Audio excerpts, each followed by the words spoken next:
Hello students, R the institute one में आपका स्वागत है। मैं किशोर सर आज सीबीएसई के क्लास 10th के मोस्ट इम्पोर्टेंट क्वेश्चंस लेके आया हूँ और सब्जेक्ट हमारा है साइंस और ये चैप्टर फर्स्ट है जिसका हम लोग महत्वपूर्ण प्रश्नोत्तर लेके आए हैं और ये बहुत ही ज़्यादा आपके लिए यूजफुल है। ये आपके एग्जाम में काफ़ी हेल्प करेंगे। ये सभी क्वेश्चंस आपके लिए बहुत ज़्यादा इम्पोर्टेंट हैं, तो आप सभी स्टूडेंट जल्दी से अपनी कॉपी या रजिस्टर में नोट डाउन कर लें, क्योंकि एग्जाम के टाइम पे आप उसको रिवाइज कर लें, जिससे कि एग्जाम में आप कोई भी क्वेश्चन आपको ना छोड़ना पड़े। आप सभी क्वेश्चन आप इजीली कर सकते हैं। मेरा वादा है और दावा भी है कि आप 100% इन क्वेश्चनों को याद करके अपना एग्जाम अच्छे से और गुड मार्क्स से आप पास कर सकते हैं।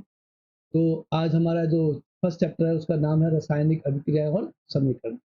तो चलिए देर न करते हुए हम इसको डिस्कस करते हैं और किस तरीके से इसको करना है तो हम उस तरीके से हम डिस्कस करते हैं। तो सबसे पहला जो हमारा टॉपिक दे रखा है, रासायनिक परिवर्तन क्या होता है, उसके बारे में बताइए। जब कभी कोई रासायनिक परिवर्तन होता है तो हम उसे रासायनिक अभिक्रिया कहते हैं। उदाहरण के लिए हमारे शरीर में भोजन का पचना, यह एक प्रकार की अभिक्रिया है, रासायनिक अभिक्रिया है।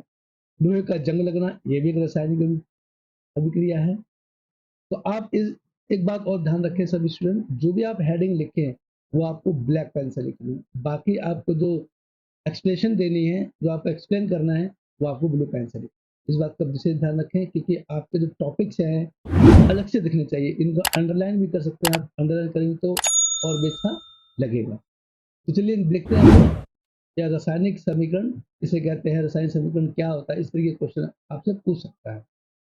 तो रासायनिक अभिक्रिया को संकेतों के माध्यम से रासायनिक समीकरण द्वारा व्यक्त किया जाता है।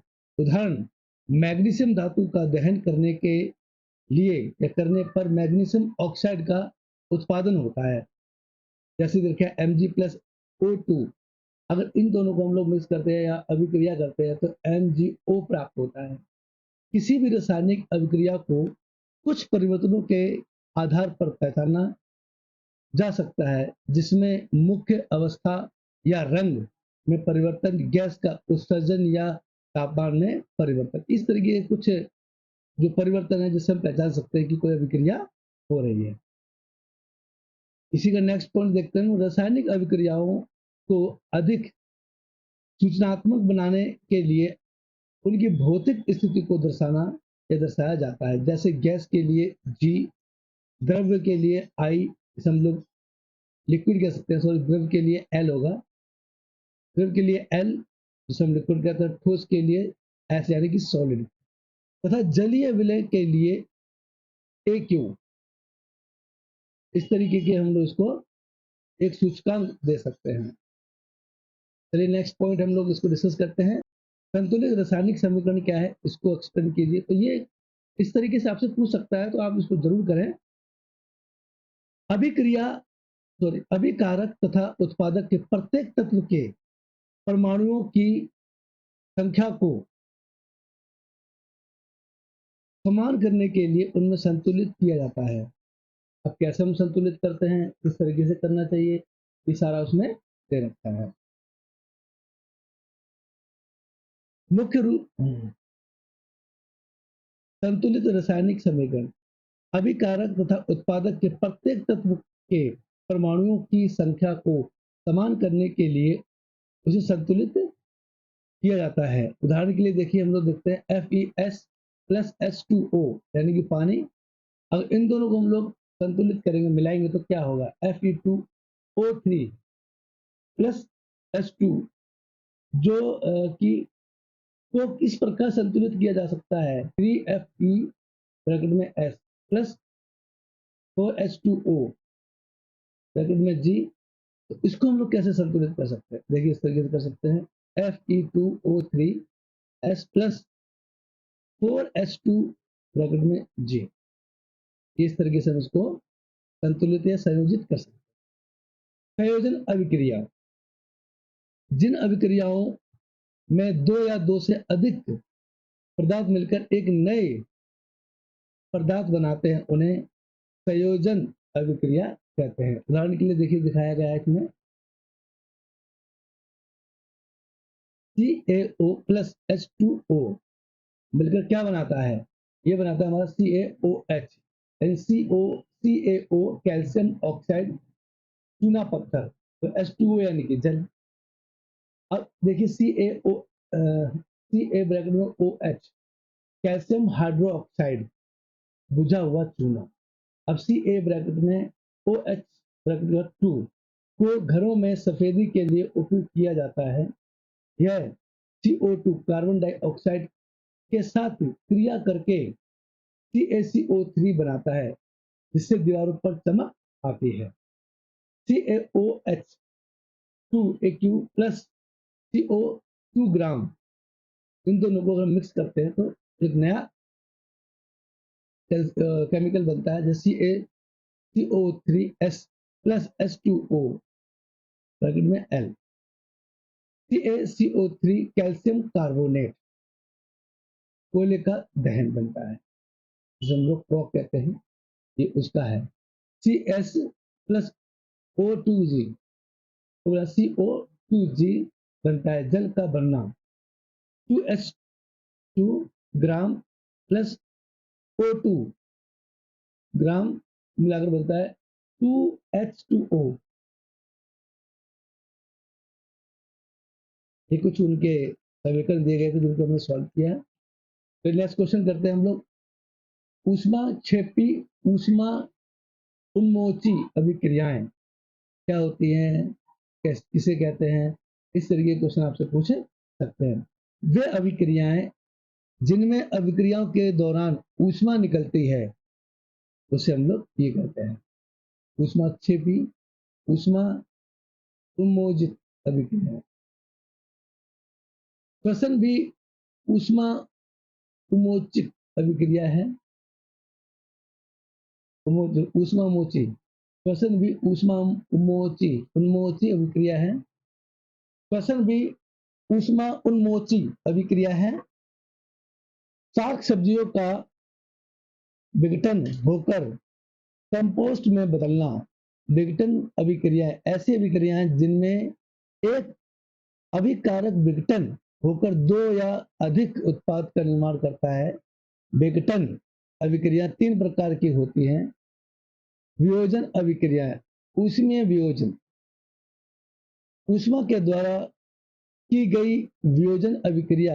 हमारा उदाहरण दे रखा है, देखिए CaCO3S ऊष्मा, CaO प्लस CO2। उसी प्रकार से नेक्स्ट देखते हैं तो 2FeSO4 ऊष्मा, Fe2O3 SO2 gram plus SO3 ग्राम, यानी G।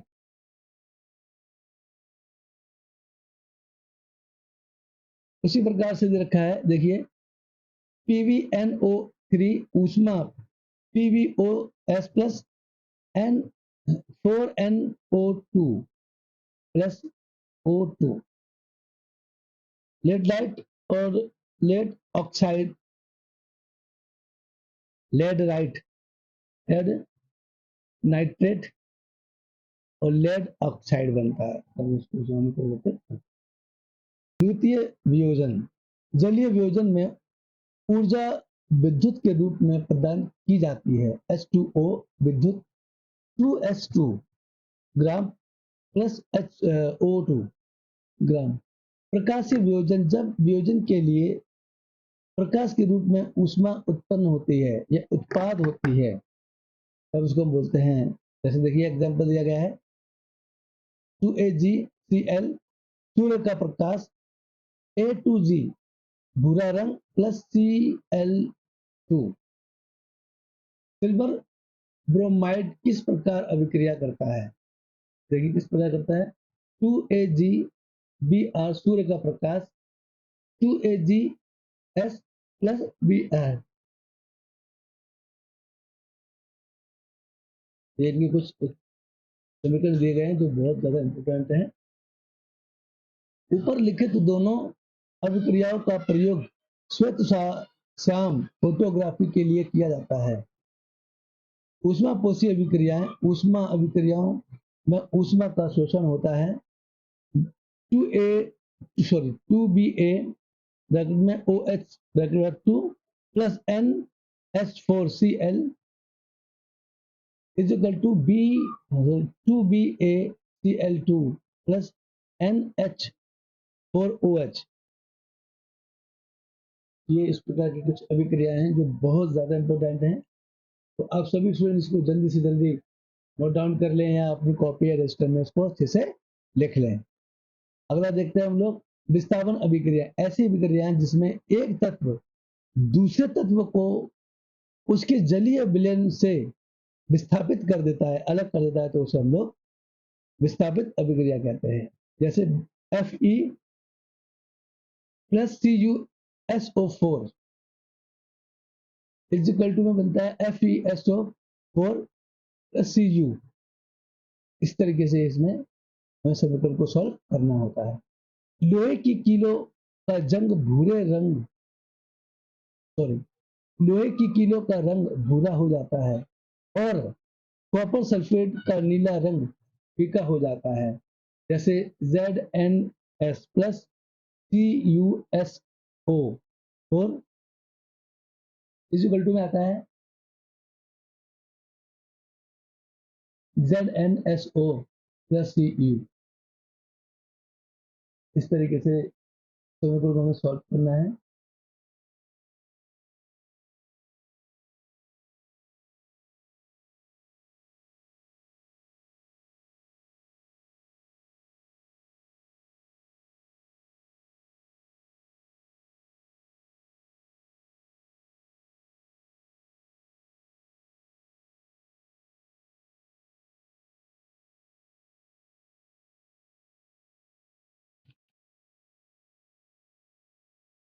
इसी प्रकार से नेक्स्ट करते हैं हम लोग।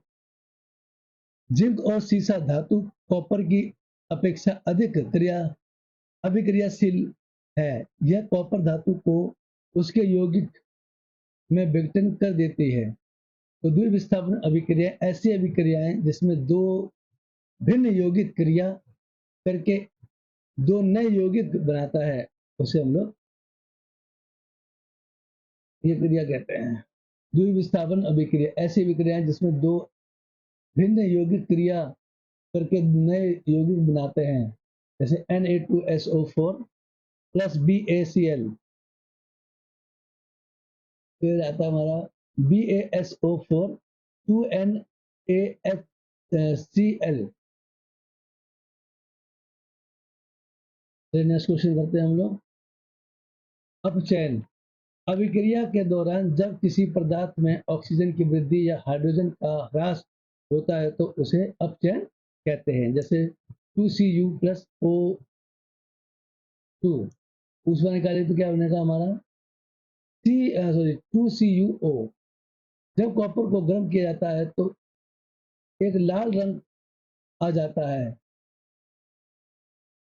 जब इस CuO से हाइड्रोजन गैस गुजर जाती है तो यह दोबारा भूरे रंग का हो जाता है। इसी प्रकार इसी समीकरण से देखते हैं हम लोग CuO प्लस H2 उसमें Cu प्लस H2O।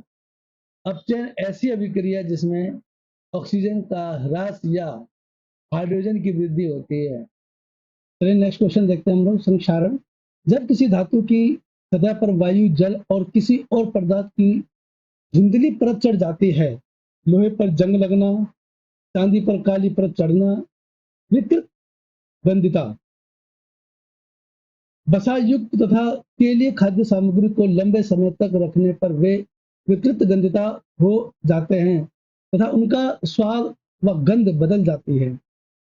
खाद्य सामग्री को विकृत गंधिता से बचाने के लिए उनमें प्रति ऑक्सीकारक मिलाए जाते हैं। जब ऑक्सीजन की उपस्थिति में मैग्नीशियम रिबन का दहन होता है तब वह मैग्नीशियम ऑक्साइड में परिवर्तित हो जाता है। वाक्य के रूप में किसी रासायनिक अभिक्रिया का विवरण बहुत लंबा हो जाता है। इसे संक्षिप्त रूप में भी लिखा जा सकता है। जिसे इस शब्द समीकरण के रूप में लिखना सबसे सरलतम विधि है। ऊपर दी गई अभिक्रिया का शब्द समीकरण इस प्रकार होगा। देखिए मैग्नीशियम प्लस ऑक्सीजन, तो अभिकारक करेंगे इसके साथ तो बनता है हमारा मैग्नीशियम ऑक्साइड, उत्पाद बनता है। अगर हम मैग्नीशियम और ऑक्सीजन को मिलाते हैं तो मैग्नीशियम ऑक्साइड बनता है। अभिक्रिया वन में मैग्नीशियम तथा ऑक्सीजन ऐसे पदार्थ हैं जिसमें रासायनिक परिवर्तन होता है, इन्हें अभिकारक कहते हैं। इस अभिक्रिया से एक नए पदार्थ मैग्नीशियम ऑक्साइड का निर्माण होता है, इसे उत्पाद कहते हैं। जैसा कि हमने इसमें देखा है, देखिए मैग्नीशियम और ऑक्सीजन को मिलाते तो उसको बोलते हैं अभिकारक, और इनसे जो उत्पाद होता है उसे बोलते हैं हम लोग उत्पाद, मैग्नीशियम ऑक्साइड। शब्द समीकरण में अभिकारकों के उत्पाद में परिवर्तन को उन्हें मध्य एक तीर का निशान लगाकर दर्शाया जाता है। अभिकारकों के बीच योग प्लस का चिन्ह लगाकर उन्हें बाईं ओर लेफ्ट हैंड साइड लिखा जाता है। इस प्रकार उत्पाद के बीच भी योग प्लस का चिन्ह लगाकर उन्हें दाईं और राइट हैंड साइड लिखा जाता है। तीर का सिरा उत्पाद की ओर होता है तथा यह अभिक्रिया होने की दिशा को दर्शाता है कि क्या अभिक्रिया हुई है। चलिए नेक्स्ट टॉपिक देखते हैं हम लोग, रासायनिक समीकरण लिखना। हम किस तरीके से रासायनिक समीकरण लिखते हैं, उसको हम किस तरीके से डिफाइन करते हैं, चलिए देखते हैं हम लोग। शब्दों की जगह रासायनिक सूत्रों का प्रयोग करके रासायनिक समीकरण को अधिक संक्षिप्त तथा उपयोगी बनाया जा सकता है। रासायनिक समीकरण किसी रासायनिक अभिक्रिया को दर्शाता है। यदि हमने रासायनिक ऑक्सीजन तथा मैग्नीशियम ऑक्साइड के सूत्रों का स्मरण करें तो उपयुक्त शब्द समीकरण इस प्रकार लिखा जा सकता है। जैसा कि हम लोग देखते हैं, ये देखिए तालिका में दिखा गया है, तत्व दे रखा है हमारा Fe, अभिकारक या अभिकारकों में परमाणुओं की संख्या लेफ्ट हैंड साइड, इसमें दे रखा है Fe1, और उत्पादन में परमाणुओं की संख्या राइट हैंड साइड देखा हमारा RIS दे रखा है।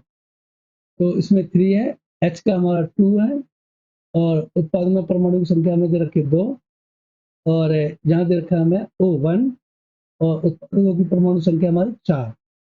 तो Mg प्लस O2, MgO2 तीर के निशान की बाईं और दाईं ओर के तत्वों को परमाणु की संख्या की गिनती कर उनकी तुलना करें। क्यों करें?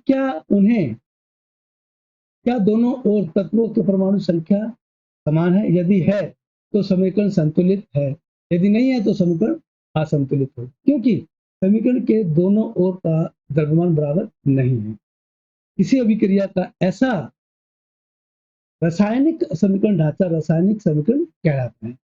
इस प्रकार समीकरण समीकरण 2 मैग्नीशियम के वायु में जलने का ढांचा समीकरण है।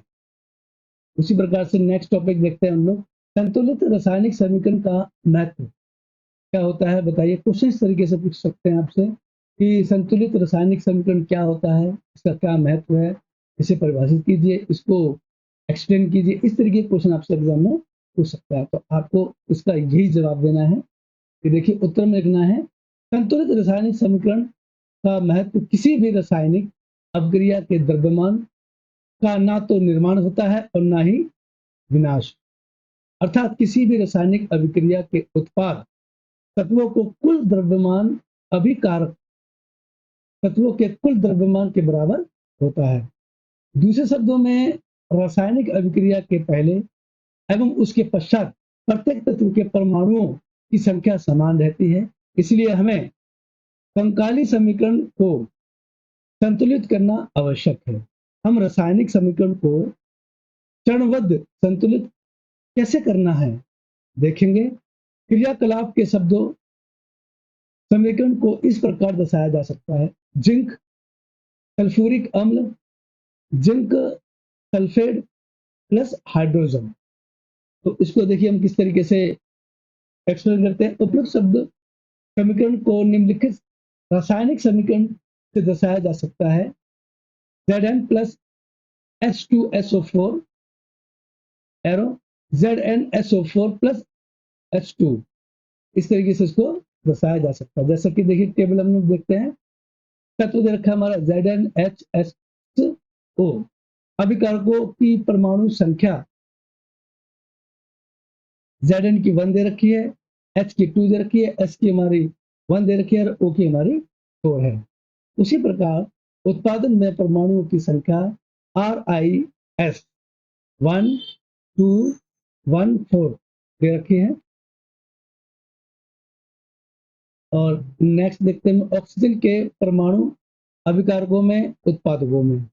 तो प्रारंभ में संतुलित करने के लिए H2O में और उत्पादन में 4Fe3O4 में, तो संतुलित करने में 1 मल्टीप्लाई बाय 4 और उत्पादन में 4 दे रखा है।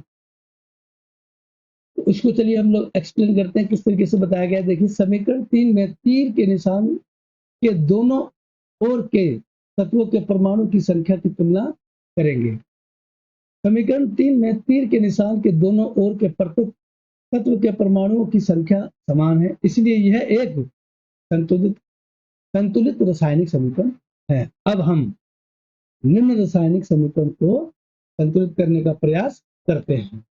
Fe plus H2O arrow Fe3O4 plus H2।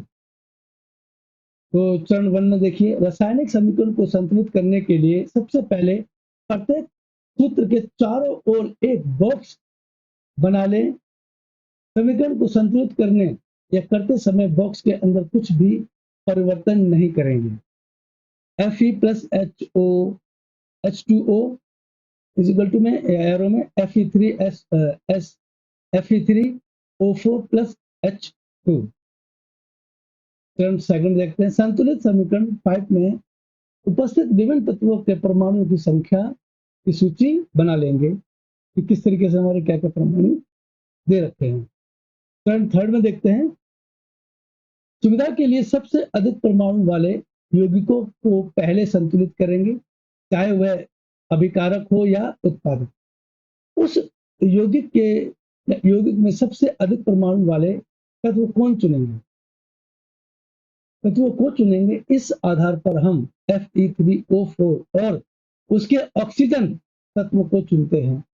दाईं ओर ऑक्सीजन के 4 परमाणु हैं, जबकि बाईं ओर केवल 1 है।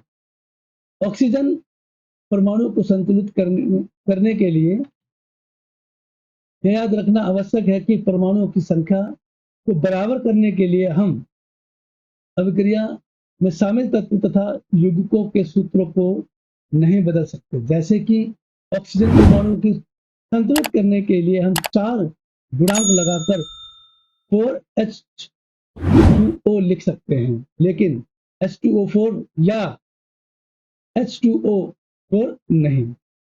वांछित रूप से संतुलित समीकरण अब इस प्रकार होगा। Fe plus 4H2O arrow Fe3O4 plus H2।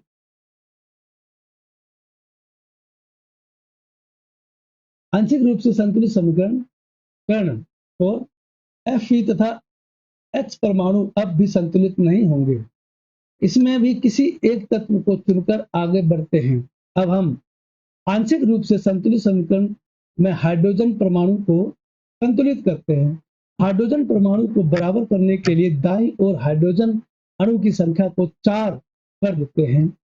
जैसे कि देखिए टेबल में हम लोग देखते हैं हाइड्रोजन के परमाणु प्रारंभ में अभिकारकों में 8 ब्रैकेट में 4H2O में, उत्पादकों में 4H2 में, और संतुलित करने के लिए 8 और 2 मल्टीप्लाई बाय 4। समीकरण अब इस प्रकार होगा। Fe plus 4H2O arrow Fe3O4 plus 4H2 आंशिक रूप से संतुलित समीकरण ये दिखाया है। चरण 5 देखते हैं। ऊपर दिए गए समीकरण की जांच करेंगे तथा तीसरा तत्व चुन लेंगे जो अब तक असंतुलित है। हम देखते हैं कि केवल लोहा ही एक तत्व है जिसे संतुलित करना शेष है। लोहे आयरन के परमाणु प्रारंभ में Fe 1 उत्पादों में 3Fe3O4 में संतुलित करने के लिए 1 multiply by 3 is equal to 3 आएगा इसमें। Fe को संतुलित करने के लिए बाई और हम Fe के 3 परमाणु लेते हैं, 3Fe plus 4H2O, arrow Fe3O4 plus 4H2, इस तरीके से इसका समीकरण को हम लिख सकते हैं। चरण 6 में देखते हैं हम लोग।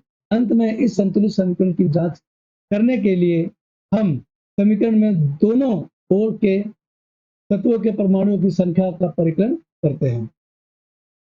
Fe 3Fe plus 4H2O, arrow Fe3O4 plus 4H2O9। संतुलित समीकरण के दोनों ओर के तत्वों के परमाणुओं की संख्या बराबर है, अतः यह समीकरण अब संतुलित है। रासायनिक समीकरण को संतुलित करने की इस विधि को फिट एंड टायल की विधि कहते हैं, क्योंकि सबसे छोटी पूर्णांक संख्या के गुणांक का उपयोग करके समीकरण को संतुलित करने का प्रयास करते हैं। निम्नलिखित अभिक्रिया एक उदाहरण है, समझाइए। इसमें बताया गया है 4NH3 ब्रैकेट में G प्लस 550Z52 ब्रैकेट में G, एरो N4NO ब्रैकेट में G प्लस 8H2OG। प्रतिस्थापन प्रक्रिया का नंबर 2 संयोजन अभिक्रिया का, नंबर 1 पे है प्रतिस्थापन अभिक्रिया का, नंबर 2 पर संयोजन अभिक्रिया का, नंबर 3 पे है अपचयन यानी रेडक्स अभिक्रिया का और उदासीनकरण अभिक्रिया का। तो उसमें दिया गया है पहला तथा चौथा और तीसरा तथा थर्ड, दूसरा तथा थर्ड, फर्स्ट और थर्ड और फोर्थ। तो उसमें सॉल्यूशन जो दिया गया वो हमारा फर्स्ट तथा थर्ड। तो ये सभी क्वेश्चंस आपके लिए बहुत ज़्यादा इंपॉर्टेंट हैं और सभी क्वेश्चनों को आप अपनी कॉपी रजिस्टर में नोट डाउन कर लें, क्योंकि एग्जाम में इनसे काफ़ी आपको हेल्प मिलने वाली है और ये बहुत ज़्यादा इंपॉर्टेंट क्वेश्चंस हैं। तो आप जरूर इनको अच्छे से कर लें, रिवाइज कर लें।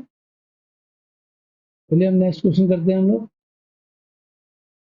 ये दिखा रखा है हमें कि 25 मिलीलीटर जल युक्त ए, बी तथा सी के रूप में 3 बीकर लिए गए।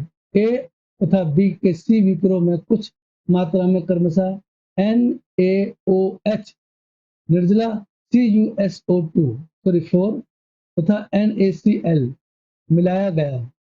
यह परीक्षित किया गया कि बीकर ए तथा बी के विलय के ताप में वृद्धि हुई, जबकि बीकर सी के विलय में के ताप में कोई वृद्धि नहीं हुई।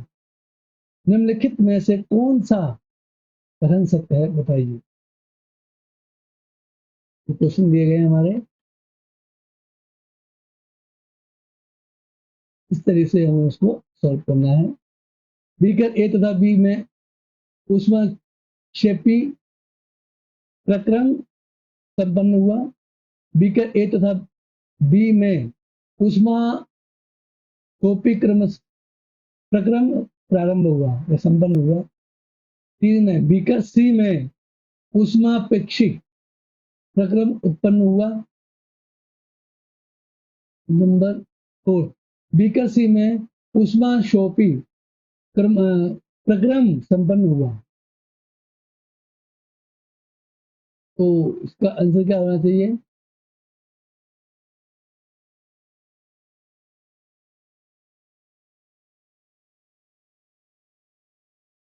ओके, तो नेक्स्ट देखते हैं हम लोग। फर्स्ट हमारा केवल 1, सेकंड हमारा 2, थर्ड हमारा 1 तथा फोर्थ और फोर्थ में हमारा थर्ड तथा टू तथा थर्ड। इसका करेक्ट आंसर हमारा 1 तथा 4 है।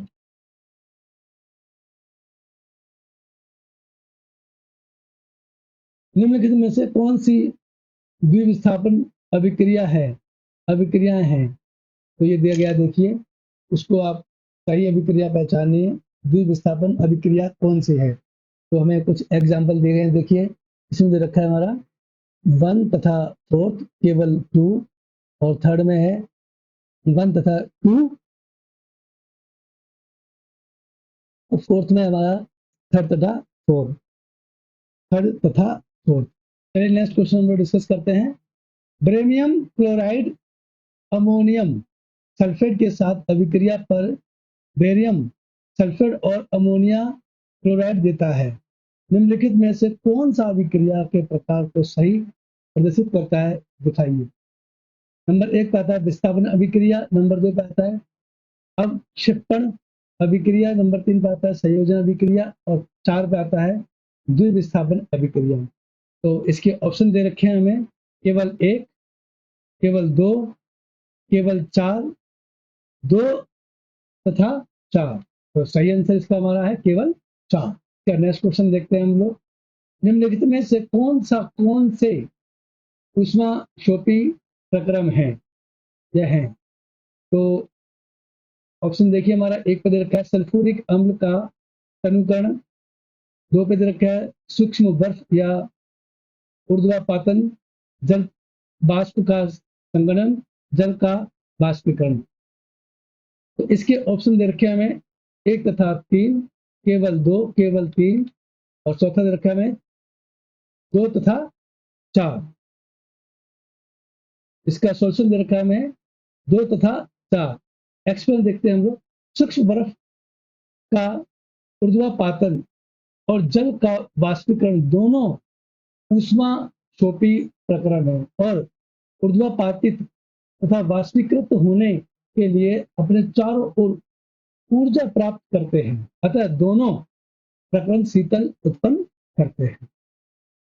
इसका नेक्स्ट क्वेश्चन देखते हैं हम लोग। जलीय पोटेशियम आयोडाइड तथा जलीय लेड नाइट्रेट के माध्यम द्विविस्थापन अभिक्रिया के लेड आयोडाइड का पीला अपक्षेप बनाता है। इस प्रक्रिया को करते समय यदि लेड नाइट्रेट उपलब्ध ना हो तो निम्नलिखित में से कैसे लेड नाइट्रेट के स्थान पर उपयोग किया जा सकता है? तो इसका पहला ऑप्शन देखते हैं हम लोग, लेड सल्फेट, इसे हम लोग अविलीय कहते हैं या कह सकते हैं। नंबर 2 पे आता है लेड एसिडेट, 3 पे आता है हमारा अमोनियम नाइट्रेट, और 4 पे आता है पोटेशियम सल्फेट। तो इसका करेक्ट आंसर हमारा लेड एसिडेट। एक्सप्लेन करते हैं हम लोग। लेड नाइट्रेट की तरह यह भी जल में घुलनशील लवण है। यह प्रक्रम इस प्रकार है, Pb ब्रैकेट में CH3COO ब्रैकेट बंद 2 plus 2KL arrow PbL2 plus 2CH3COO minus K4 plus K plus lead sulphate जल में अविलेय है और PH4 Pb2 प्लस आयनों में नियोजित नहीं होता है, अतः इसका प्रयोग नहीं किया जा सकता। चलिए नेक्स्ट क्वेश्चन करते हैं। क्वेश्चन नंबर हमारा 15 है। प्रयोगशाला में ऑक्सीजन गैस बनाने के लिए निम्नलिखित अभिक्रिया उपयोग की जाती है। 2KClO3 ब्रैकेट में S ऊष्मा उत्प्रेरक। तो इसको हम लोग अभिक्रिया करते हैं तो क्या बनता है, देखिए 2KCl ब्रैकेट में S प्लस CO2G। निम्नलिखित में से कौन सा कथन अभिक्रिया के संदर्भ में सही है? यह एक अपघटन अभिक्रिया है तथा ऊष्मारोपित प्रकृति की है। नंबर 2 पे यह एक संयोजन अभिक्रिया है। नंबर 3 पे यह एक अपघटन अभिक्रिया है तथा ऊष्मा के निकटतम के साथ संपन्न होती है। यह एक प्रकाश रासायनिक अपघटन अभिक्रिया है तथा ऊष्मा क्षेपी प्रक्रिया या प्रकृति की है। तो इसका सॉल्यूशन है हमारा यह एक अपघटन अभिक्रिया है तथा ऊष्मा क्षोपी प्रकृति की है। एक्सप्लेन करते हैं हम लोग। यह एक अपघटन अभिक्रिया है तथा ऊष्मा क्षोपी प्रकृति है क्योंकि अपघटन वियोजन अभिक्रियाओं में उत्पादक के निर्माण के लिए ऊर्जा की आवश्यकता होती है जो यह ऊष्मा के रूप में ली जाती है या ली जा सकती है।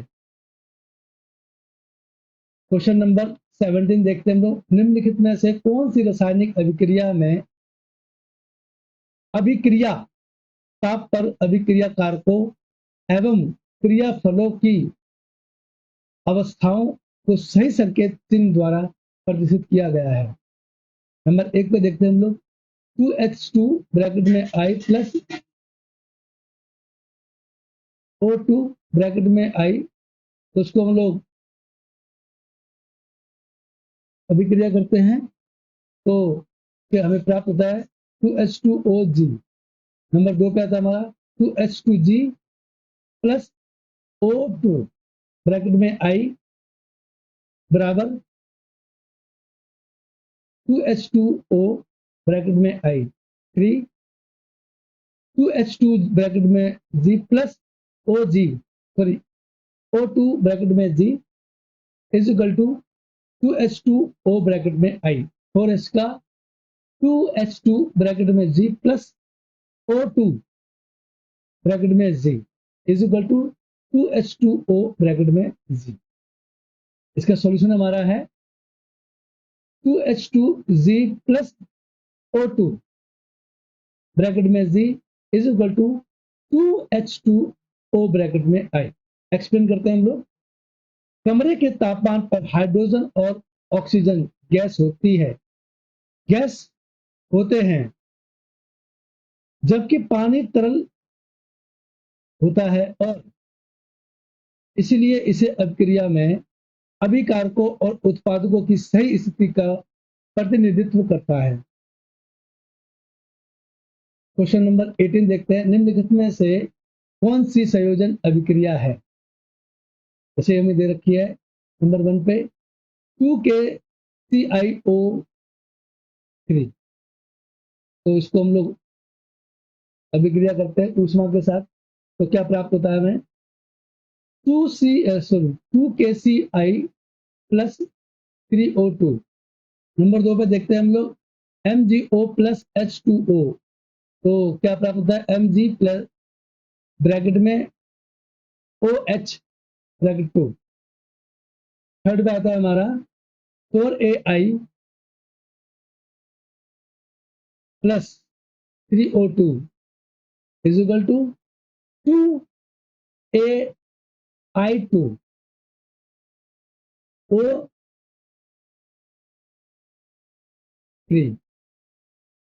फोर्थ पे आता है हमारा Zn plus FeSO4 is equal to ZnSO4 plus Fe। तो इसके ऑप्शन दे रखे हैं हमें 1 तथा थर्ड, थर्ड तथा 4, 2 तथा 4 और सेकंड तथा थर्ड। इस तरीके से हमें इसके ऑप्शन दे रखे हैं, तो इसमें सही ऑप्शन हमारा है सेकंड तथा 4। संयोजन अभिक्रिया वह रासायनिक अभिक्रिया है जिसमें 2 या 2 से अधिक अभिकर्मक एक उत्पादन बनाने के लिए एक दूसरे के साथ अभिक्रिया करते हैं।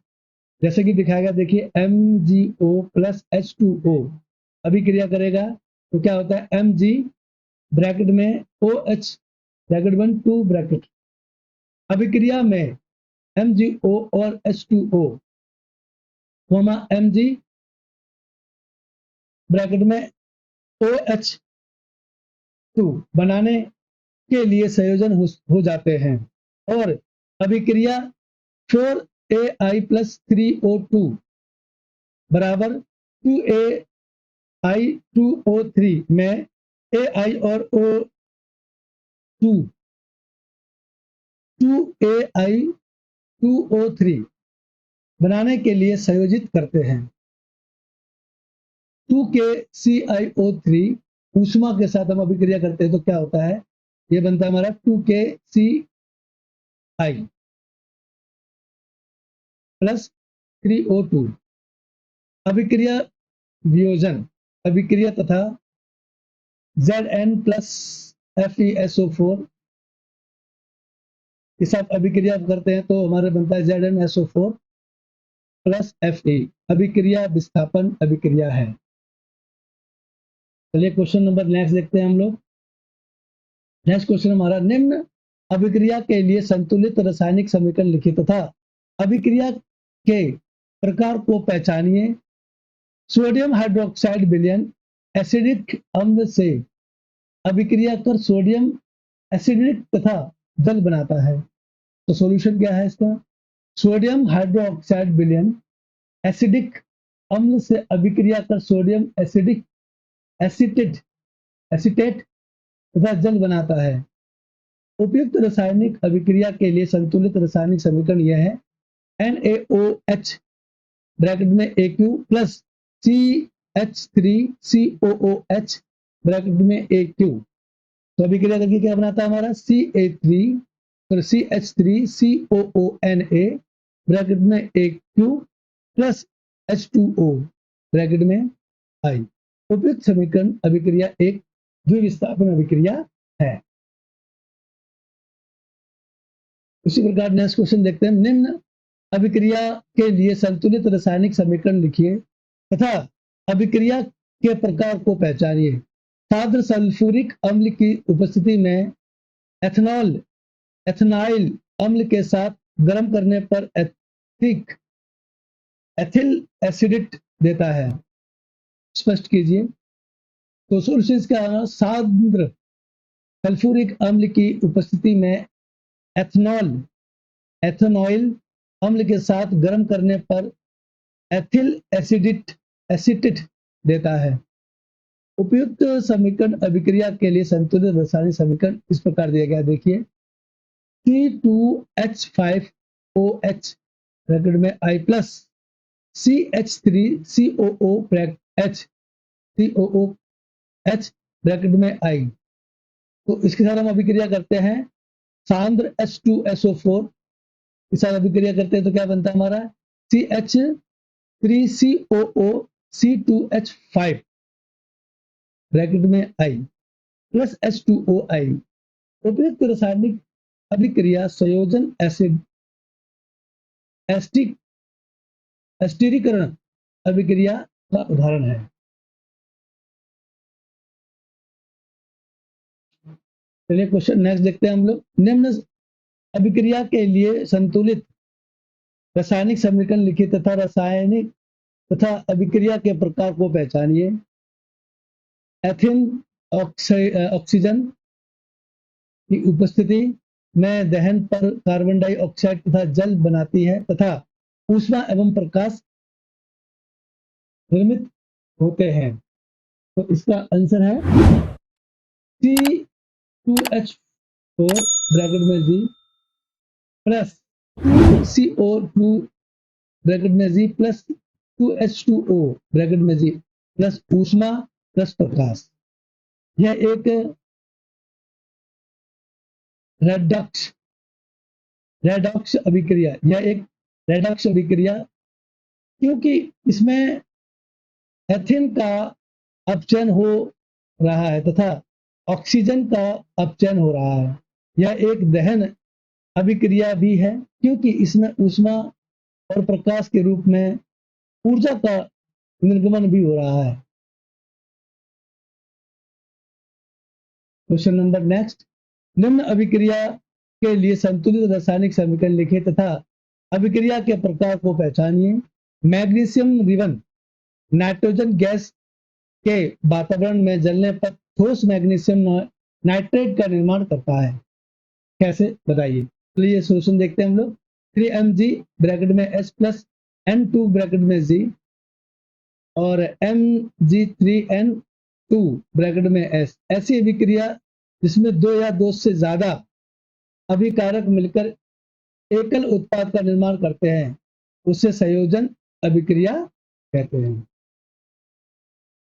ये क्वेश्चन नेक्स्ट देखते हैं हम लोग, तो हम किस तरीके से सोल्यूशन करना है।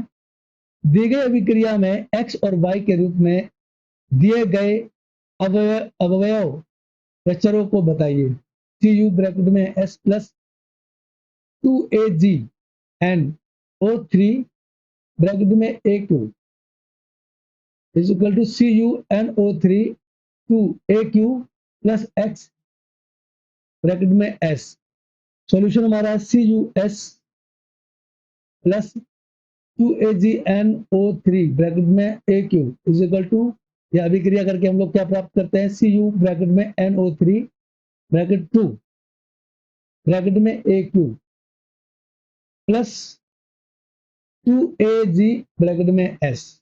उपयुक्त अभिक्रिया एक विस्थापन अभिक्रिया है जिसमें कॉपर ने चांदी को विस्थापित किया है तथा X चांदी को दर्शाता है।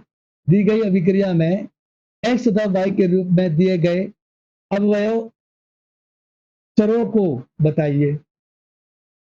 तो Z, तो इसका सॉल्यूशन देखा है, बताइए। Zn ब्रैकेट में रखा है S प्लस H2SO4 ब्रैकेट में AQ is equal to ZnSO4 bracket में X प्लस H2Y। तो सॉल्यूशन हमारा है Zn ब्रैकेट में S प्लस H2SO4 ब्रैकेट में AQ is equal to ZnSO4 bracket में AQ प्लस H2Z। दी गई अभिक्रिया एक विस्थापन अभिक्रिया है जिसमें जिंक द्वारा हाइड्रोजन को विस्थापित करके जिंक सल्फेट लवण तथा हाइड्रोजन गैस का निर्माण होता है। ये क्वेश्चन हमारे काफी इंपोर्टेंट है और मेरे सभी स्टूडेंट से रिक्वेस्ट है कि आप जल्दी से जल्दी इन सभी क्वेश्चनों को अपनी कॉपी या रजिस्टर में नोट डाउन कर लें। चलिए क्वेश्चन नंबर हम नेक्स्ट देखते हैं 21। ये हमारा, तो इसमें दिया गया कि दी गई अभिक्रिया में X के रूप में दिए गए अवयव चर को बताइए। इसमें अवयव चर कौन कौन से हैं इसके बारे में बताना है आपको। तो इसमें बताया गया, जैसे देखो ये दिखाया गया ना CaCO3 ब्रैकेट में S, इसको हम लोग अभिक्रिया करते हैं, प्रोसेस करते हैं, तो किस तरीके से क्या होगा, देखिए CaO ब्रैकेट में S प्लस CO2 ब्रैकेट में G यानी कि गैस, ठीक है ना। तो इसको हम लोग कैसे अभिक्रिया करके इसमें हमारा क्या सोल्यूशन निकलता है। तो इसका सोल्यूशन है हमारा, देखिए दी गई अभिक्रिया में कैल्शियम कार्बोनेट ऊष्मा के प्रभाव से कैल्शियम ऑक्साइड तथा कार्बन डाइऑक्साइड में क्या होता है, वियोजित हो रहा है, इसलिए यहाँ X ऊष्मा को दर्शा रहा है, ठीक है ना। तो यहाँ पे क्या होता है, जो X है हमारा किसको दर्शा रहा है, ऊष्मा को। यानी ऊष्मा क्या होती है, ऊष्मा एक प्रकार से ज्वाला होती है, उसको प्रदर्शित कर रहा है, उसको दिखा रहा है, ठीक है। उसी प्रकार से नेक्स्ट क्वेश्चन देखते हैं हम लोग, और ये सारे क्वेश्चन आपके लिए बहुत इंपॉर्टेंट हैं, ये एग्जाम में इसमें आपको काफी हेल्प मिलने वाली है, तो आप ध्यान रखिए इस चीज का। ये सभी क्वेश्चन आपके लिए बहुत इंपॉर्टेंट है, अगर आपने ये कर लिए तो आप 100% फर्स्ट टर्म में अच्छे नंबर से पास हो जाओगे। तो क्वेश्चन नंबर नेक्स्ट देखते हैं हम लोग। इसमें हमें एक इक्वेशन दी गई है 4NH3 प्लस 5O2, इसको हम अभिक्रिया करते हैं 4NO प्लस 6H2O। अभिक्रिया में अपचायक को पहचानिए, इसमें अपचायक क्या है। तो देखिए सॉल्यूशन क्या कह रहा है, वे पदार्थ जिनमें अन्य पदार्थों के साथ हाइड्रोजन को जोड़ने तथा ऑक्सीजन को हटाने की क्षमता होती है, यानी कि हाइड्रोजन और ऑक्सीजन को हटाते हैं उनमें जो क्षमता होती है, ठीक है ना, ऐसे पदार्थों में जिनमें हाइड्रोजन और ऑक्सीजन को हटाने की क्षमता होती है, ठीक है, अपचायक पदार्थ कहलाते हैं। जैसे समीकरण की सहायता से समझते हैं हम लोग, फोर NH3 प्लस 5O2 अभिक्रिया कर रहे हैं हम लोग इससे 4NO प्लस 6HO2 के साथ, तो क्या मिलता है, देखिए उपयुक्त अभिक्रिया में अमोनिया का सूत्र क्या होता है हमारा, NH3 होता है, अपचायक है जो कि एक स्वयं, ठीक है, अपचयित होकर ऑक्सीजन का अपचयन करवा रहा है। ठीक है, ये किसमें कन्वर्ट हो रहा है? ऑक्सीजन में कन्वर्ट हो रहा है। तो इन समीकरणों को आप ध्यान से याद कर लेना कि कौन सा किसका है। इसकी एक टेबल आती है, टेबल याद करनी है। तो टेबल मैं बता दूंगा कौन सी टेबल है, आप उस टेबल को याद कर लें, तो उससे आपको काफी आसानी होगी। इसी प्रकार से नेक्स्ट क्वेश्चन देखते हैं हम लोग। H2O, H2O किसका सूत्र होता है? वाटर का, प्लस F2, इसको अभिक्रिया कर रहे हैं हम लोग, HF प्लस HOF। अभिक्रिया में अपचायक को पहचाने की, ये अपचायक क्या है, किस तरीके से हम इसको अभिक्रिया से अपचायक को पहचानेंगे। तो सॉल्यूशन है, वे पदार्थ जिनमें अन्य पदार्थों के साथ हाइड्रोजन को जोड़ने अथवा ऑक्सीजन को हटाने की क्षमता होती है, अपचायक पदार्थ कहलाते हैं। क्लियर? अच्छा, इसी प्रकार से हम समीकरण की सहायता से समझते हैं। H2O प्लस F2 अभिक्रिया कर रहे हैं हम लोग किसके साथ? HF के साथ, प्लस HOF के साथ कर रहे हैं। तो क्या प्राप्त होता है देखिए, उपयुक्त अभिक्रिया में जल H2O अपचायक है क्योंकि यहाँ F2 को FS में अपचायित करवा रहा है, यानी कि उसको अभिक्रिया करवा रहा है। अपचायित मतलब क्या होता है? अभिक्रिया, प्रोसेस करवा रहा है, और स्वयं HOF में अपचयित हो रहा है, यानी कि इसमें अपघटित हो रहा है, उसमें मिल रहा है, घुल रहा है। तो ठीक है ना, तो यहाँ पर ये पदार्थ हमारा क्या कहलाते हैं? अपचायक पदार्थ कहलाते हैं। उसी तरह से हम नेक्स्ट अपना इक्वेशन देखते हैं 23। इसमें Fe2O3 प्लस 3OC अभिक्रिया कर रहा है, क्या कर रहा है? अभिक्रिया कर रहा है 2Fe प्लस 3CO2। अभिक्रिया में अपचायक को पहचानिए। इसमें अपचायक क्या है? वे पदार्थ जिनमें अन्य पदार्थों के साथ, वे पदार्थ जिनमें अन्य पदार्थों के साथ हाइड्रोजन को जोड़ने तथा ऑक्सीजन को हटाने की क्षमता होती है, अपचायक पदार्थ कहलाते हैं। जैसे देखिए Fe2O3 प्लस 3CO, समझ रहे हो ना, ये अपचायक है। अब इनको हम लोग प्लस करेंगे तो इसमें हमारा क्या अलग टूटेगा, क्या अलग होगा? 2Fe plus 3OC, carbon dioxide. ठीक है, या ऑक्सीजन जो हटेगा ना वो हमारा इससे रिड्यूस होता है। तो उपयुक्त अभिक्रिया में carbon monoxide, carbon monoxide CO अपचायक है जो कि स्व कार्बन डाइऑक्साइड में अपचयित होकर लोहा, यानी लोहा ऑक्साइड यानी कि आयरन को लोहा से अपचयित करवा रहा है, यानी कि उसका अभिघटित हो रहा है, उसका अभिक्रिया कर रहा है। इस बात का ध्यान रखना विशेष करके।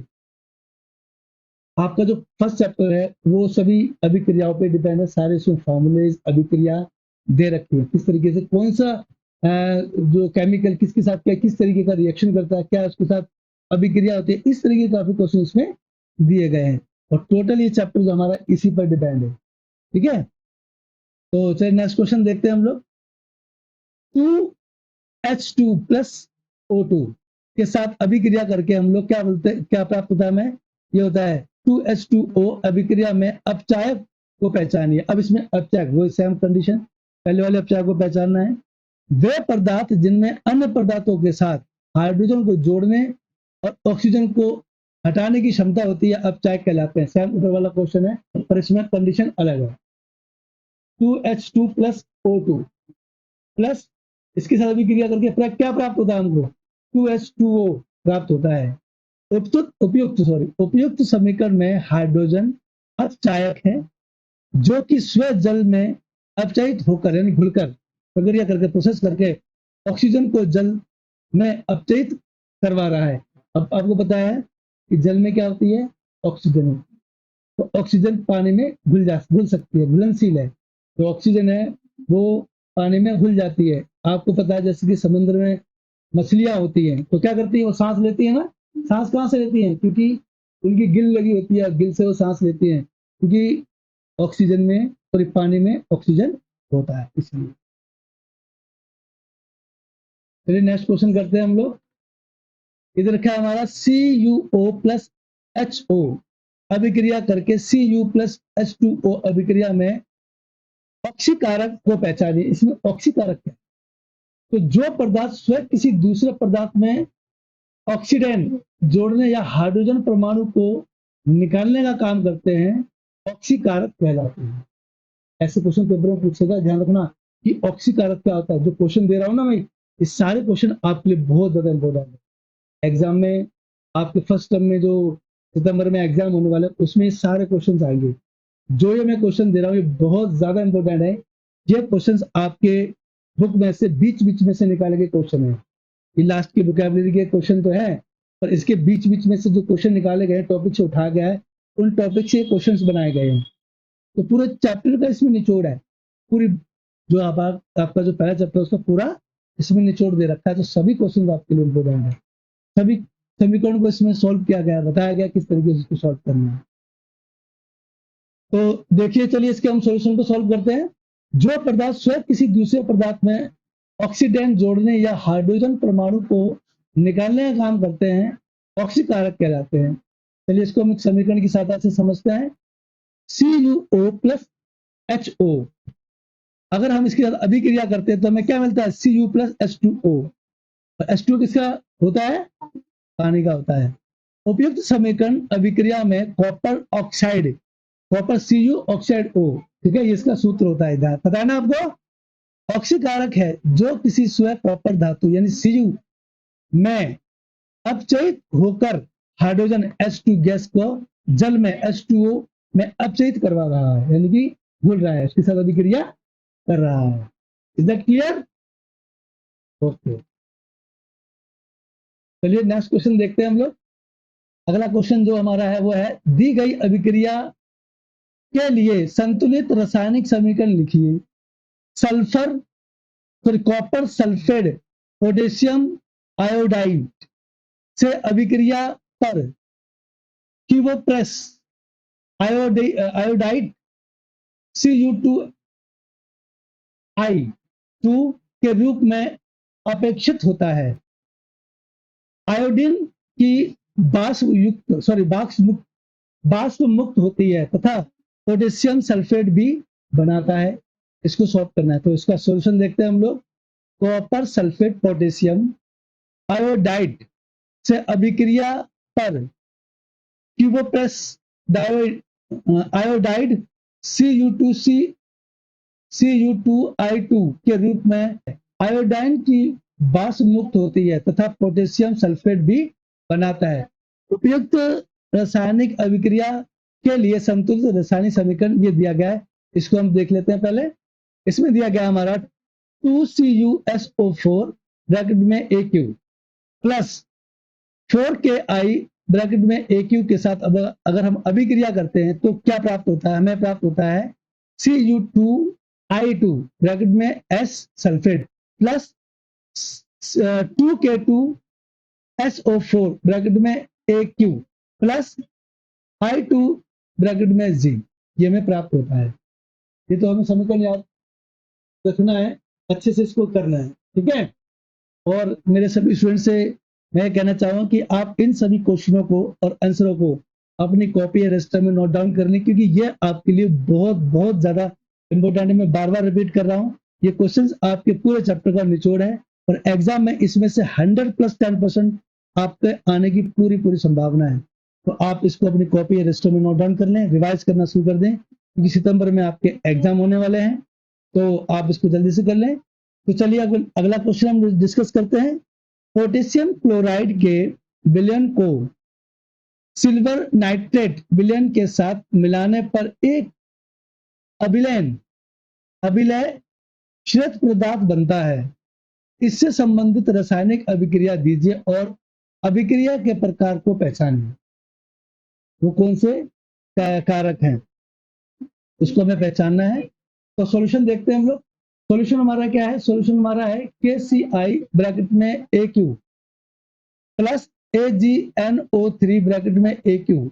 अभिक्रिया करेंगे तो क्या प्राप्त होगा? हमें प्राप्त होगा AgCIS ब्रैकेट में S प्लस KNO3 ब्रैकेट में AQ प्राप्त होता है। क्वेश्चन नेक्स्ट देखते हैं हम लोग। पौधे पर लटकते हुए अंगूर का किण्वन नहीं होता है, परंतु पौधे से तोड़ने के बाद उन्हें किण्वित किया जा सकता है।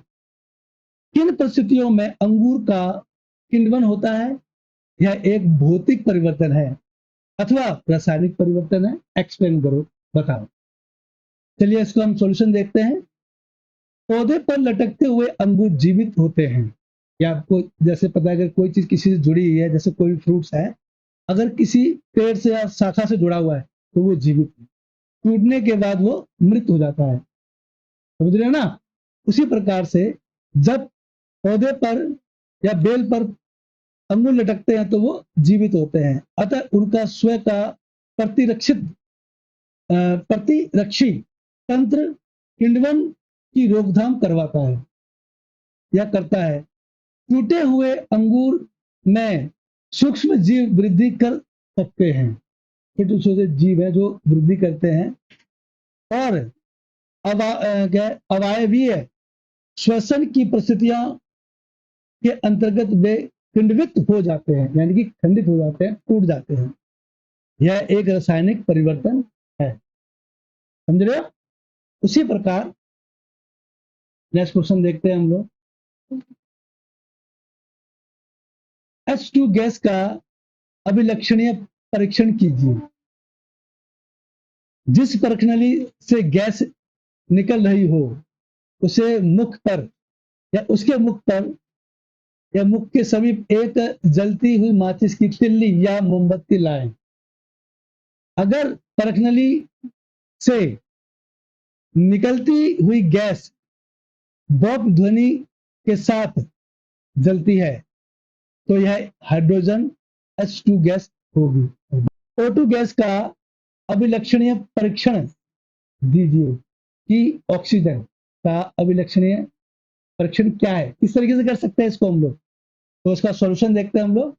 किसी अभिक्रिया के दौरान ऑक्सीजन गैस O2 का निष्कासन अभिक्रिया मिश्रण युक्त परखनली में या परखनली के मुख पर एक जलती हुई मोमबत्ती को लाकर सुनिश्चित किया जा सकता है। ऐसा करने पर ज्वाला की तीव्रता बढ़ जाती है, क्योंकि ऑक्सीजन की उपस्थिति में कोई भी चीज तेजी से जलती है, जैसा कि आप जानते हैं, क्योंकि ऑक्सीजन गैस दहन में सहायक होती है। जैसा कि मैंने अभी बताया, किसी चीज का अगर हमें दहन करना है, जलाना है, तो वो ऑक्सीजन की उपस्थिति में ही जलती है और अच्छे से जलती है। उसकी जो जलने की, जो दहन की जो क्षमता है वो बहुत ज्यादा बढ़ जाती है ऑक्सीजन की उपस्थिति में। चलिए नेक्स्ट क्वेश्चन हम लोग डिस्कस करते हैं। नेक्स्ट क्वेश्चन हमारा CO2 गैस का अभिलक्षणीय परीक्षण कीजिए या दीजिए। तो इसका सॉल्यूशन देखिए। CO2 गैस का अभिलक्षणीय परीक्षण इस प्रकार है। Hydrogen sorry carbon dioxide CO2 gas को चूने के पानी में प्रवाहित करने पर चूना का पानी दूधिया हो जाता है, क्योंकि इस अभिक्रिया में कैल्शियम कार्बोनेट का निर्माण होता है। इसमें शामिल रासायनिक अभिक्रिया के लिए रासायनिक समीकरण इस प्रकार है। Ca ब्रैकेट में OH2 ब्रैकेट में AQ प्लस CO2 गैस को अभिक्रिया करते हैं हम लोग तो क्या प्राप्त होता है? हमें यह प्राप्त होता है CaCO3 ब्रैकेट में H प्लस H2OI। यह क्वेश्चन बहुत इंपॉर्टेंट है, ये पेपर में कई बार रिपीट हुआ है, आप इसको जरूर करेंगे। ओके, उसी प्रकार से नेक्स्ट क्वेश्चन देखते हैं हम लोग। अगला क्वेश्चन हमारा क्या है? एक कथन नली के कॉपर टू नाइट्रेट के नीले रंग के पाउडर को गर्म करने पर कॉपर ऑक्साइड यानी काला ऑक्साइड गैस तथा एक भूरे रंग की गैस X का निर्माण होता है। समझाइए कैसे? देखिए इसमें बताया गया। नंबर 1 पर देखते हैं। अभिक्रिया के लिए संतुलित रासायनिक समीकरण दीजिए। नंबर 2, निकलने वाली भूरे रंग की गैस X को पहचानिए। नंबर 3, अभिक्रिया के प्रकार को पहचानिए कि यह अभिक्रिया किस प्रकार की है। नंबर 4, गैस X के जलीय विलयन की pH का मान क्या होगा, ये निकालिए। ये 4 क्वेश्चन दिए गए हैं और इन चारों क्वेश्चनों का हमें सॉल्यूशन देना है। तो देखिए पहले का हमारा ये दे रखा है संतुलित रासायनिक समीकरण दो इस प्रकार है, जैसे कि क्वेश्चन में पूछा गया है, 2Cu ब्रैकेट में NO3 2S ऊष्मा के साथ अगर हम अभिक्रिया करते हैं तो क्या प्राप्त होता है। देखिए C2CuO ब्रैकेट में S plus O2 gas G plus 4NO2G प्राप्त होता है। ठीक है, इसी प्रकार सेकंड का क्वेश्चन देखते हैं हम लोग। ये रहा, निकलने वाली भूरे रंग की गैस X को पहचानी, तो इसका आंसर ये रहा हमारा, निकलने वाली भूरी गैस X नाइट्रोजन डाइऑक्साइड है, NO2 है। क्या है? NO2 है। इसी प्रकार थर्ड क्वेश्चन देखते हैं हम लोग। यह है, अभिक्रिया के प्रकार को पहचानिए, तो इसका आंसर है यह एक अपघटन अभिक्रिया है। कौन सी क्रिया है? अपघटन अभिक्रिया है। तो क्वेश्चन नंबर फोर्थ का देखते हैं हम लोग। गैस X के जलीय विलयन की Hp मान क्या होगा। तो इसका आंसर है नाइट्रोजन डाइऑक्साइड एक अधात्विक ऑक्साइड है, अतः यह जल में घुलन या घुलकर अम्लीय विलयन बनाता है, अतः इसे विलयन का pH 7 से कम है। ये इसका आंसर है। तो इस बात का आप सभी स्टूडेंट ध्यान रखें, क्वेश्चन बहुत इंपोर्टेंट है आपके लिए, तो आप सभी क्वेश्चन को अच्छे से रिवाइज कर लें और कॉपी में या अपने नोटबुक में नोट डाउन कर लें। चलिए नेक्स्ट क्वेश्चन करते हैं हम लोग। मैग्नीशियम रिबन ऑक्सीजन में जलने पर एक श्वेत यौगिक X देता है, साथ ही प्रकाश का उत्सर्जन होता है। यदि जलते हुए रिबन को अब नाइट्रोजन के वातावरण में रखा जाता है तो वह लगातार जलता रहता है तथा एक यौगिक वायु बनाता है। तो इसके कुछ क्वेश्चन दिए गए जिसको आपका आंसर देना है। नंबर 1 पे दे रखा है X तथा Y के रासायनिक सूत्र लिखिए।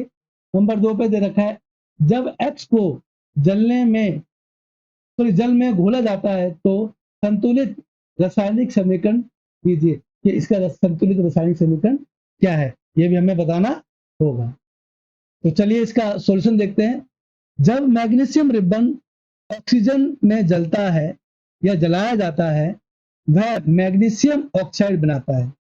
यह सफेद रंग का एक यौगिक है तथा साथ ही प्रकाश का उत्सर्जन होता है। ये प्रकाश को उत्सर्जित करता है, पैदा करता है। तो इसका देखिए समीकरण की साथ समझते हैं। 2Mg प्लस O2 जब जलते हुए रिबन को नाइट्रोजन के वातावरण में रखा जाता है तो वह लगातार जलता रहता है तथा मैग्नीशियम नाइट्रेट यौगिक बनाता है। इसको हम लोग एक समीकरण की सहायता से समझते हैं। 3Mg प्लस N2 अभिक्रिया करके बनाता है हमारा Mg3N2 बनाता है, जब हम इसकी अभिक्रिया करते हैं तब। उसी प्रकार से इसके कुछ क्वेश्चन थे जो हमें इसके जवाब देने हैं। देखिए इधर X तथा Y के रासायनिक सूत्र लिखिए। तो इसका पहले का जो रासायनिक सूत्र वो इस प्रकार है, X MgO तथा Y Mg3N2 है इसका रासायनिक सूत्र। उसी प्रकार से क्वेश्चन नंबर 2, जब X को जल में घोला जाता है तो संतुलित समीकरण रासायनिक समीकरण क्या होता है इसका। देखिए तो ये रहा इसका आंसर। जब X को जल में घोला जाता है तो मैग्नीशियम हाइड्रो ऑक्साइड बनाता है, जिसका रासायनिक सूत्र इस प्रकार है MgO प्लस H2O। इसके साथ जब अभिक्रिया करते हैं तो क्या बनाता है हमारा Mg ब्रैकेट में HO2 बनाता है। तो ये क्वेश्चन हमारे लिए बहुत इंपॉर्टेंट है। देखिए वायु में जलने से पहले मैग्नीशियम रिबन को साफ क्यों किया जाता है, क्या रीजन है, क्या कारण है कि इसको साफ करना चाहिए। तो देखिए इसका सॉल्यूशन देखते हैं हम लोग। मैग्नीशियम बहुत ही क्रियाशील तत्व है और यह वायु के साथ अभिक्रिया करके अपने चारों तरफ मैग्नीशियम ऑक्साइड की परत बना देता है या बना लेता है। वायु में जलने से पहले मैग्नीशियम रिबन को साफ किया जाता है ताकि रिबन के ऊपर से मैग्नीशियम ऑक्साइड की परत को हटाया जाए और वह जलते समय पूरी तरह से वायु के संपर्क में रहे, इसलिए इसकी परत को हटाया जाता है, साफ किया जाता है। तो इस प्रकार हमारे सभी क्वेश्चंस कंप्लीट हो गए हैं और आप इन सभी क्वेश्चनों को अच्छे से अपनी कॉपी या रजिस्टर में नोट डाउन कर लें। और जो स्टूडेंट्स मेरे इस वीडियो को पहली बार देख रहे हैं वो आप उसको लाइक सब्सक्राइब और शेयर कर लें और बेल आइकन पर क्लिक जरूर कर लें, जिससे कि मेरे आने वाले और मोस्ट इंपोर्टेंट वीडियो का नोटिफिकेशन आपको सबसे पहले मिल सके। और इन सभी वीडियो को आप स्किप करके ना देखें, सभी को कंप्लीट पूरा देखें। इसमें मैंने एक एक पॉइंट को समझाया, तो आप इसको समझें। अगर आपको किसी भी टॉपिक को लेकर कोई प्रॉब्लम हो रही तो आप मुझे मैसेज कर सकते हैं, कॉल कर सकते हैं। मैं आपके इस टॉपिक को, जो भी आपके डाउट है उनको 100% रिमूव करूंगा। तो चलिए आप जल्दी से आप इनको अपनी कॉपी रजिस्टर में नोट डाउन कर लीजिए और नेक्स्ट वीडियो के लिए आप वेट कीजिए। जल्दी आपका नेक्स्ट वीडियो आने वाला है सेकंड चैप्टर का। तब तक के लिए आपके लिए बेस्ट ऑफ लक। जय भारत, जय हिंद।